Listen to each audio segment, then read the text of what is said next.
Hello दोस्तों, बहुत बहुत स्वागत है आप सभी का आज की एक और नए लेक्चर में। और मैं हूं अंकित, आप सभी के सामने लेके आया हूं ग्रेड 1 का इंग्लिश लिटरेचर का एक और नया लेक्चर। और आप सभी देख रहे हो ब्रेन बोध पाठशाला। और चलिए बच्चों, चलिए दोस्तों, शुरुआत करते हैं आगे की।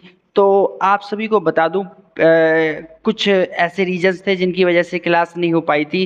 क्लास में थोड़ी बहुत रुकावट आ रही थी, 2 दिन से क्लास बिल्कुल भी नहीं डल पाई है। उसके लिए मैं आप सभी से क्षमा प्रार्थी हूँ। और चलिए उस चीज़ को नेगलेक्ट करते हुए आगे की क्लास की तैयारी करते हैं बहुत ही शानदार। तो मैंने आपको यूज टू तक का प्रॉपर एक क्राइटेरिया समझा दिया था, आपने यूज टू को प्रॉपर समझ लिया था। और चलिए आज यूज टू के आगे एक और थोड़ा सा एक कॉन्सेप्ट समझते हैं। ध्यान रखना है, एक स्ट्रक्चर है, एक स्ट्रक्चर काफ़ी इंपॉर्टेंट है आप सभी के लिए, बहुत ही ज़्यादा ज़रूरी है कि जो हमारा यूज टू होता है लिटरली वो सेमी मॉडल्स होता है।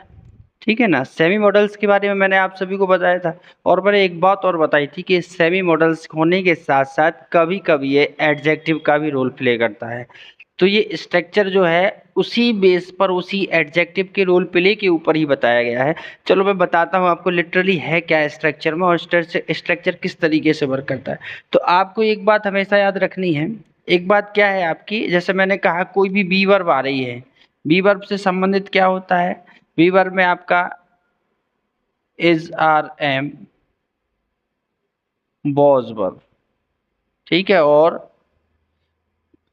विल और शेल, यही होता है। तो वी वर्ब हमेशा क्या होती है, यही होती है। तो बी वर्ब में लिटरली कोई भी बी वर्ब आ रही है और वहां पे ध्यान रखना बी वर्ब के साथ यूज टू ऐड हो रहा है। तो ना तो ये हेल्पिंग वर्ब का काम कर रहा है, ना ही मेन वर्ब का। ध्यान रखना be verb is, am, are, was verb, be, been, इन सेंटेंसेस में मेन वर्ब का काम करते हैं। ध्यान रखना किसका काम करते हैं, ये मेन वर्ब का काम करते हैं। तो जब यूज टू को बी वर्ब के साथ लिखा जाता है तो वो मॉडल वर्ब भी नहीं है और मेन वर्ब भी नहीं है। ध्यान रखना बी वर्ब क्या होते हैं। अब जैसे मैंने आपको बता भी दिया है कि यदि यूज टू को आप मॉडल वर्ब इनके साथ यूज कर रहे हो तो ये क्या नहीं है, मॉडल भी नहीं है और आपका मेन वर्ब भी नहीं है, वह एडजेक्टिव का रोल प्ले करता है और यह सब कॉम्प्लीमेंट बन जाता है। तो यह यूज टू नहीं, केवल यूज्ड बनता है। ध्यान रखना यूज टू नहीं, क्या बनता है, केवल यूज्ड बनता है। और जो टू रह जाता है वो प्रीपोजिशन बन जाता है। जो टू बचता है वो क्या, प्रीपोजिशन का रोल प्ले करता है। कभी भी कोई भी वर्ब लिखें तो आपको उसको जीरंट फॉर्म में ही लिखना पड़ेगा, ठीक है ना। जीरेट का मतलब होता है आईएनजी फॉर्म में आपको उसको लिखना पड़ेगा, ठीक है। और क्योंकि प्रीपोजिशन ऑब्जेक्ट लेते हैं तो ऑब्जेक्ट, ध्यान रखना प्रीपोजिशन क्या लेते हैं, ऑब्जेक्ट लेते हैं। तो ऑब्जेक्ट है, वर्ब तो होता नहीं, नाउन या प्रोनाउन में से कोई होता है। तो वर्ब को आईएनजी फॉर्म में लिखना पड़ेगा और यूज्ड सब्जेक्ट कंप्लीमेंट बन जाएगा। और सब्जेक्ट के बारे में बता रहा है कि यूज हो रहा है या वो इन सब के प्रति आदी हो गया है, ठीक है। अभी स्ट्रक्चर लिखता हूं तो प्रॉपर हो जाएगा, क्योंकि स्ट्रक्चर से ही सब कुछ समझ में आ जाएगा। Subject plus be verb plus use to,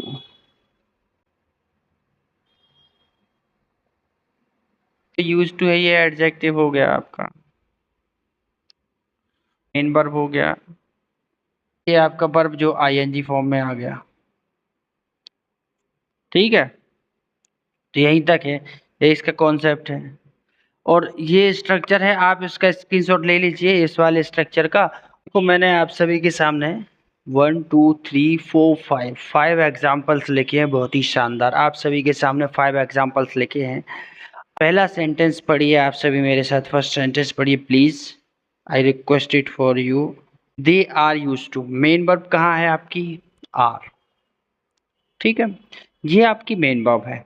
अब आप देखेंगे सर इसमें एडजेक्टिव कहाँ है, तो आपका एडजेक्टिव यूज टू, केवल यूज्ड। अब जो टू है ये आपकी क्या है, प्रीपोजिशन है। मैंने आपको पहले ही बताया था यूज्ड, इसमें यूज्ड अलग है और टू आपकी प्रीपोजिशन है। राइट आपका जीरेंट का टू प्लस वर्ब फर्स्ट। अब ध्यान रखना ये जीरेंट का यूज हो रहा है यहाँ पे, तो लिटरली आपको इसमें ध्यान देना है, इसमें आईएनजी यहाँ पे यूज हो जाएगा, ठीक है। बाकी का आपका सेंटेंस सही, क्योंकि ये जीरेंट के फॉर्म में है। और वैसे भी याद रखें, एक बात ध्यान रखें, अगर is are am was word लगा है, ठीक है, तो लिटरली आईएनजी तो आएगा ही कंटिन्यूस के हिसाब से भी वो यदि बोलें तो, बट वो कंडीशन नहीं है, वो तो एक याद रखने वाली चीज़ है, मैंने बताया है। बाकी वो ऐसा नहीं है, ऐसा तो इसमें लिटरली करना तो वही है कि आपका ये मेन वर्ब का काम कर रहा है और टू आपका प्रीपोजिशन है, टू आपका प्रीपोजिशन, इसलिए ये राइटिंग है। तो अगला सेंटेंस भी ऐसे ही कुछ होगा, तो ये जो बेक लिखा है यहाँ पे ये बेकिंग हो जाएगा, इसमें भी आईएनजी ऐड हो जाएगा। ठीक है, तीसरा सेंटेंस देख लो, तीसरे में लुकिंग फॉरवर्ड आया है। अब याद रखना कुछ एक condition, looking forward with a view to, ठीक है, अकस्टम्ड टू। अब ध्यान रखिए इन तीनों, ठीक है, तीनों सेंटेंसेस में क्या लिखा है, लुकिंग फॉरवर्ड लिखा है, यूज टू लिखा है, टेकन टू लिखा है, गिवन टू लिखा है, या विद अ व्यू टू लिखा है, या अकस्टम्ड टू लिखा है, या ईटीसी लिखा है। ध्यान रखना, तो इनमें टू के बाद आईएनजी फॉर्म यूज करना है, टू के बाद आईएनजी फॉर्म यूज करना है, इनमें टू के बाद आईएनजी फॉर्म यूज करना है। ठीक है, अगर आपके सेंटेंस में लुकिंग फॉरवर्ड आ जाए, विद अ व्यू टू आ जाए, अकस्टम्ड टू आ जाए, ठीक है ना, तो इनमें टू के बाद आईएनजी फॉर्म का यूज करना है। वैसे तो ध्यान रखना क्या है, वैसे तो टू के साथ वर्ब फर्स्ट का यूज होता है, क्योंकि टू प्लस वर्ब फर्स्ट करने पर ये पर्पस शो करते हैं, जिससे क्या हो जाता है, इन्फिनिटिव बन जाता है। लेकिन जब टू प्रीपोजिशन का काम करता है तो उसके बाद वर्ब फर्स्ट आईएनजी यूज करना पड़ता है। यहाँ पे ये जो टू है, सभी क्वेश्चन, सारे पांचों क्वेश्चन हैं, ये टू लिटरली आपके प्रीपोजिशन का काम कर रहा है, इस वजह से जो है इसमें जो वर्ब है वो फर्स्ट प्लस आईएनजी का यूज होगा। केवल ये ध्यान रखना है, कॉन्सेप्ट बिल्कुल सिंपल है, दिमाग में सेट करके रखना है। केवल कॉन्सेप्ट को, कॉन्सेप्ट भूल जाओगे, दिमाग में सेट नहीं रखोगे तो फिर दिक्कत हो जाएगी। लेकिन मैंने क्या बताया, आप सभी को कॉन्सेप्ट को प्रॉपर सेट करके रखना है, तो फिर दिक्कत नहीं होने वाली। चलिए आप सभी बता दें, कमेंट कर दें कि यहाँ तक किसी को कोई दिक्कत है तो फिर हम उसको दोबारा समझा दें, वरना फिर आगे बढ़ें, क्योंकि टाइम वेस्ट करने से कोई फायदा नहीं है। यदि हाँ, यदि कोई भी दिक्कत है तो आप बता दें, तो फिर इसको दोबारा से समझा देंगे, नहीं तो फिर अब हम अगला जो हमारा मॉडल है उसको शुरुआत करते हैं। ठीक है, तो चलिए दोस्तों उसकी शुरुआत करते हैं, अगले मॉडल्स की। और क्या है कि ये सब तो आपको आ गया होगा समझ में, प्रैक्टिस करते रहिए तो प्रैक्टिस से और ज़्यादा आपका क्लैरिटी आ जाएगी, तो फिर कोई और दिक्कत नहीं होने वाली। क्योंकि क्लैरिटी तभी आएगी जब आप इसकी प्रैक्टिस करेंगे, और प्रैक्टिस करने से यदि आप चूक गए, आपने प्रैक्टिस नहीं की, तो फिर क्लैरिटी आने में दिक्कत हो सकती है। इसीलिए आपका पहला काम तो यही रहने वाला है कि आप इन सभी सेंटेंसेस को एक बार घर पे लगाएं, घर पे सॉल्व करें, और फिर इनके बहुत सारे एग्जाम्पल्स रीजाम्पल्स देखें और फिर उनको सॉल्व करें, तो आपका क्लियर हो जाएगा कि अब फिर आपको दिक्कत नहीं होने वाली। ये भी बिल्कुल एक बात देखो आप, सेल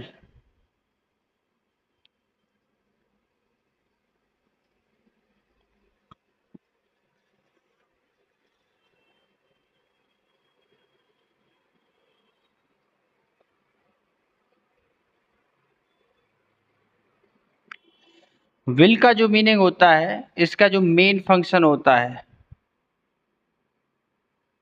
वो आपकी पॉसिबिलिटी के लिए होता है। ठीक है, पॉसिबिलिटी के लिए बिल का मेन फंक्शन होता है। शेल आपका क्या काम करता है, बिल आपको बता दिया है कि बिल आपका पॉसिबिलिटी शो करने के लिए होता है, और शेल आपका बिलिंगनेस के लिए या डिजायर के लिए होता है।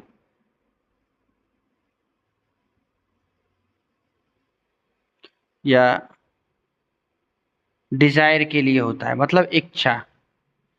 एक बात याद रखना, टेंस में भी मैंने बताया था, इसमें भी बता दे रहा हूँ, दोबारा से समझ ली। बिलिंगलेस या इच्छा या डिजायर होती है, तो शैल केवल होता है स्वयं की इच्छा, क्योंकि आप और किसी की इच्छा नहीं बता सकते हो।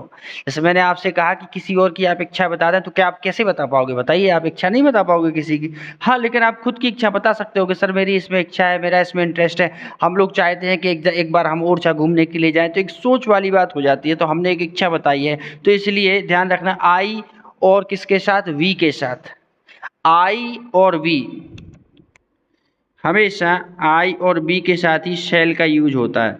अब आप लोग बोलेंगे सर स्पीकिंग में तो जो है हमने सुना है आई और बी के साथ भी विल का यूज होता है, तो स्पीकिंग में आप ये बताइए, यदि आई और बी को के साथ भी अगर विल का यूज होने लगा, एक बात समझिए, तो फिर शैल का यूज, शैल बनाई काय को है फिर, फिर किस लिए इसका यूज हो रहा है हमें आप ये बताइए। यदि आप हर जगह वी का यूज करेंगे तो फिर सेल बनाया काय को, फिर काय के लिए इसका वो किया है कि भाई ये सेल भी होता है कुछ, फिर तो कुछ रखते भी नहीं। ऐसा नहीं है, आपके लिए आई और वी के साथ हमेशा सेल का यूज करना है, और बाकी जब जितने पर्सन है सभी के साथ आप जो है आपको विल का यूज करना है। यही बात याद रखना है, क्योंकि इसमें कन्फ्यूजन होता है काफ़ी लोगों को।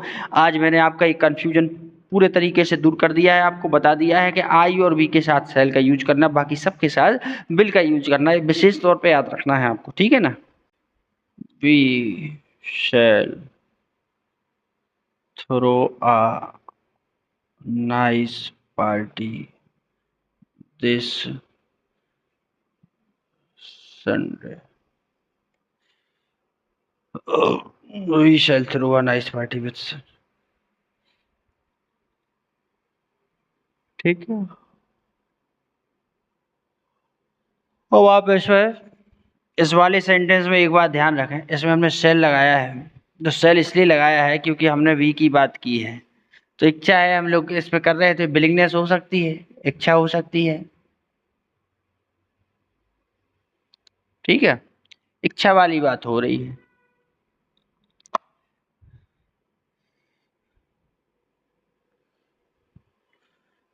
दोस्तों यहाँ तक मैंने आपको विल और सेल्स की शुरुआत कर दी है बहुत ही अच्छे से। आप लोगों के लिए कल का लेक्चर आएगा तो विल और सेल पूरा फिनिश कर दूंगा। आज थोड़ा एक अर्जेंट काम है, उस काम की वजह से यहाँ से थोड़ा सा जाना पड़ रहा है, तो आज की क्लास को यहीं पे एंड कर रहा हूँ। आपको क्लास यहाँ तक समझ में आई होगी, प्रॉपर अच्छे से समझ में आई होगी। और अगर कोई डाउट वगैरह है तो आप लोग कमेंट करके बता देना, तो हम लोग उस हमारी जो टीम रहेगी वो आपके डाउट को सॉल्व करेगी, और यही इसी क्लास में सॉल्व सोल्यूशन मिलेगा आपको। बाकी अगर कोई दिक्कत हो रही है तो वो भी बताइए। और तब तक के लिए आप सभी से विदा लेना पड़ रहा है, और कल की क्लास में आप सभी को प्रॉपर सब कुछ बता दिया जाएगा, तो आपको कोई दिक्कत नहीं होने वाली मेरी तरफ से। और चलिए दोस्तों, जय हिंद, राधे राधे। बहुत ही अच्छा लगा आप सभी के साथ में, और आज की क्लास को यहीं पे एंड करते हैं।